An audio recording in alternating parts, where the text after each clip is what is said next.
Today we're talking about the Umbrella Academy and how changing your focus just might change your life.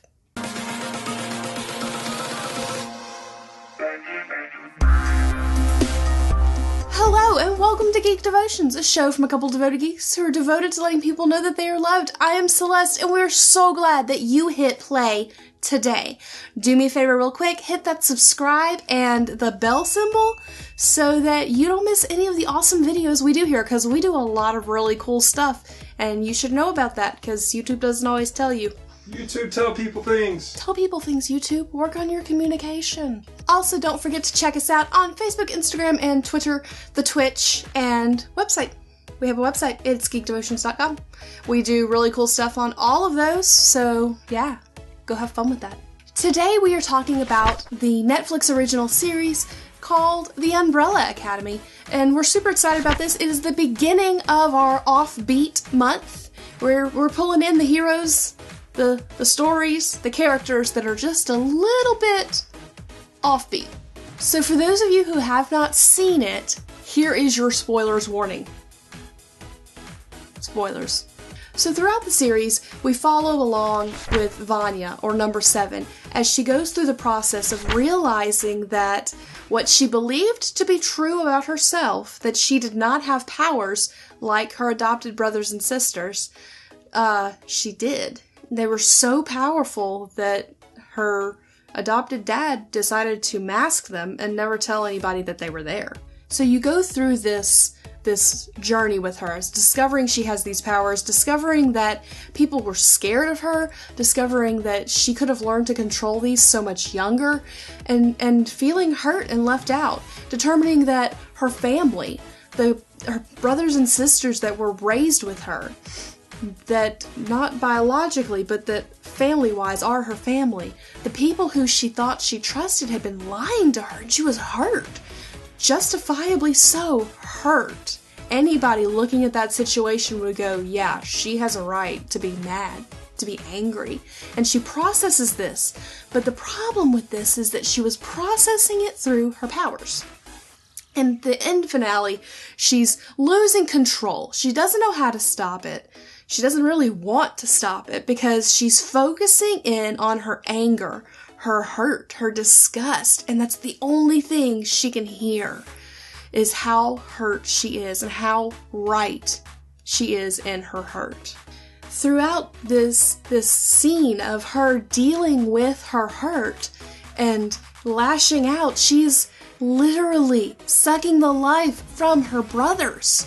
Her sister had come behind her and had a gun and had the opportunity to make 2 choices: lose her brothers or lose her sister. Now, Allison, the sister, decided that she would do something a little different. You see, Vanya's powers focused on what she could hear. It was based on her emotions, so the anger, the hurt, and everything was there, but she had to focus on a sound. So she took the gun beside her ear and shot it to disrupt what she had been listening to. The thing that she had been focusing on to feed her anger, she had disrupted the connection. She then passed out, and she was, lots of things happened, which, if you haven't seen the series, go back and watch, and if you have, you know what I'm talking about. Trying to be as few spoilers as possible. But in that moment, Vanya lost focus on how angry she was. In 2 Samuel, we see King David. He was not doing things he's supposed to be doing. He was not out leading his troops. And he fell into lust. He acted on that lust. And as a result of that lust and the guilt from that lust led him to murder, led him to lying, and all kinds of things that were not things that you would expect of a man after God's own heart.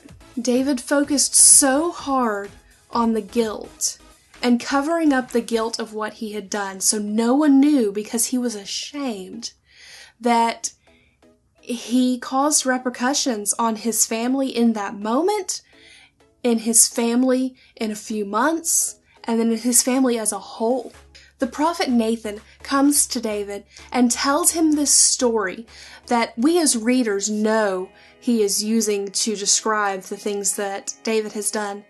And he points this out, and David is outraged. How dare anybody do this? And Nathan goes, this is you. You did this. And as a result, your family is going to suffer. I believe it says something about there's going to be strife and distrust among his family.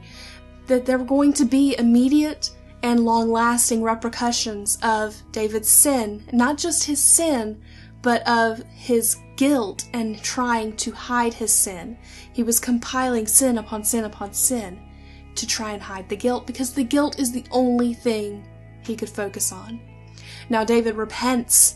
He repents, he weeps, he prays, and the Lord forgives him. He is still known as a man after God's own heart, even with all of these things that have happened and how messed up his family was later. See, but here's the thing. David had somebody come in and shift his focus off of his guilt.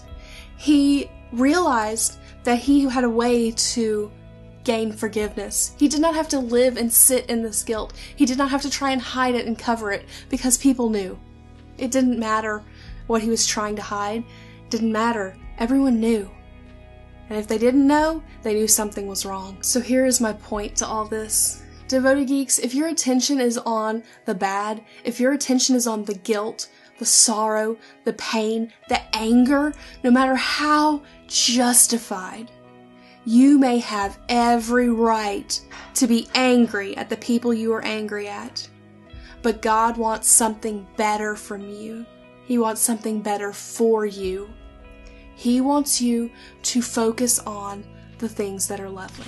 In Philippians 4:8, it says, finally, brothers, whatsoever is true, whatever is honorable, whatever is just, whatever is pure, whatever is lovely, whatever is commendable, if there is any excellence, if there is anything worthy of praise, think on these things. We are instructed to think on the things of God, to think on the good things, even when life is not the best. This is how we keep our perspective and our minds on God, and how we walk out the life that God wants us to live. Now, I'm not saying that every day is going to be amazing. You're going to have bad days. But this is where I leave you with a challenge. Here is my challenge for you. Your takeaway, the thing that I want you to think about. If you're a person that generally focuses on the negative, focuses on worry, I want you to go through at the end of your day and go, what are 3 things that were good? What are 3 things that I can be thankful for? And that will help you shift your focus. Even if you're a person who doesn't focus on the bad things, focus on 3 good things. It can't hurt. Okay, well, that is your devotion for the week. I hope you enjoyed it. I hope you got something out of it. Like I said, the rest of this month, we're going to be talking about offbeat heroes. The Umbrella Academy's kind of offbeat. They're kind of messed up. Kind of not your typical hero. But it's cool. It's cool. We enjoyed it. Not kid-friendly, but we enjoyed it. Don't forget, guys, that on March 8th, literally a week from when this is coming out, we are having our Devoted Geek Together at La Madeleine. Devoted Geek Together! If La Madeleine ever calls me back, I need to call them. We're going to have some good coffee, have some desserts. It's going to be later in the evening, so you can eat dinner at home, and you can come and just get something small. And we try to respect everyone's budgets, including ours. So we look forward to seeing you. Also, I'm trying to think of what else. Oh, yeah, Geeks Under Grace is doing their pledge drive right now. Right now. So you should go hang out. They're going to be there until Sunday. Twitch.tv/Geeks Under Grace. Also, don't forget to check out our stuff. We stream. We do things. We do the stuffs on the internets. So, that being said, stay devoted. Peace and love.